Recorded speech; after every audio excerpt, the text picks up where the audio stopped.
तर आज चाहिँ हिम्मतै गरेको छ 76 आज म गर्छु जीवनमा एकचोटि त यो अनुभव लिनै पर्छ यार सबैले गरिरहेछन् म चाहिँ किन कायर भएर बसेको कायर हुनु भन्दा मर्नु राम्रो भनेर अनि सायद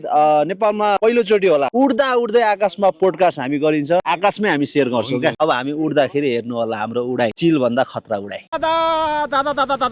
दादा म उड्न लागे दादा जति खतरनाक भने पनि मुटुको धड्कन बढिरहेको छ साला दादा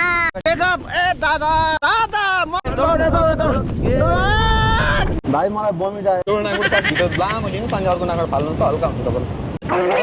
के हो साँच्चै बमिट हानिदिनु तपाईँ यार के हो साँच्चै बमिट हानिदिनु तपाईँ यार सधैँ डोना सोचे भन्दा फरक छु म चाहिँ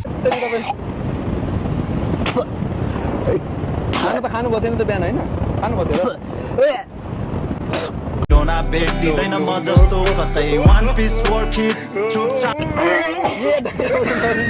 टाउको अलि बाहिर निकाल्नु प्लास्टिक दिउँ प्लास्टिक भाउ तल जाम ल ल ल सिधा हेर्नु सिधा केही हुनु न फोर्स नगर्नुहोस् है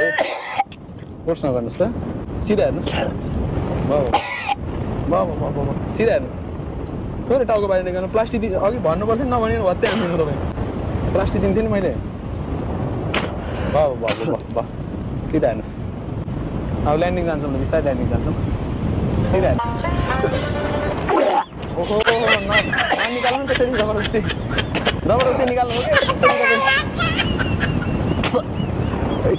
खानु त खानुभएको थिएन त बिहान होइन खानुभएको थियो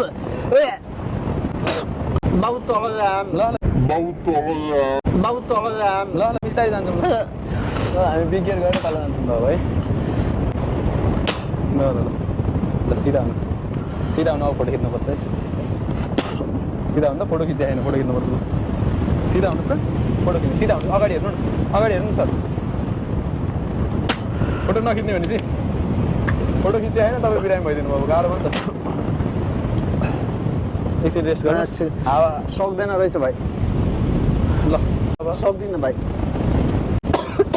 ओहो बिस्तारै मुखतिर आयात त्यस्तो त नगर्नु मुखतिर आयो छिटा हो अनि सरी यार ओए माछ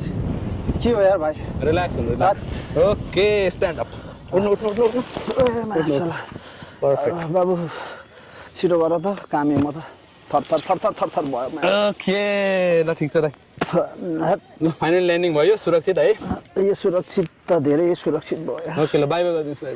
ल बाई हामीलाई फिल हुन्छ कि त्यो हल्का नर्मल हो बाबु मेरो बेइज्जत त हुन्न नि बेइज्जत बाबु मेरो बेइज्जत त हुन्न नि हुन्न